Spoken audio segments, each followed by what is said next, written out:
Hi అండి. ఉల్లావకాయ పచ్చడి పడుతున్నాను. మామిడికాయలని కడుక్కొని చిన్న చిన్న పీసెస్ కింద కట్ చేసుకుని ఎండలో 1 గంట పాటు ఆరబెట్టుకోవాలి.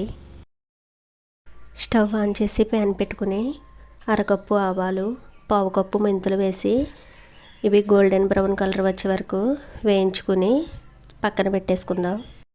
ఒక మిక్సింగ్ బౌల్లోకి ఆరిపోయిన మామిడి ముక్కల్ని వేసేసుకుంటున్నాను. ఇవైతే 5 కప్పుల వరకు అయ్యాయి. మెంతులు ఆవాలని ఈ విధంగా పొడి చేసుకోవాలి.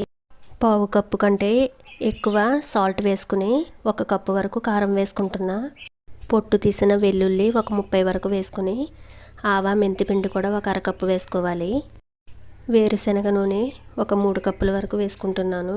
నూనె వేసుకున్నాక గరిటతో మొత్తం బాగా కలుపుకుని స్టోర్ చేసుకుంటే ఉల్లావకాయ అయితే రెడీ అయిపోయింది. ఇది పప్పులోకి చాలా బాగుంటుంది. వీడియోకి లైక్ చేయండి. కొత్తగా చూస్తున్న వాళ్ళు సబ్స్క్రైబ్ చేసుకుని సపోర్ట్ చేయండి. Thanks for watching. Thank you all.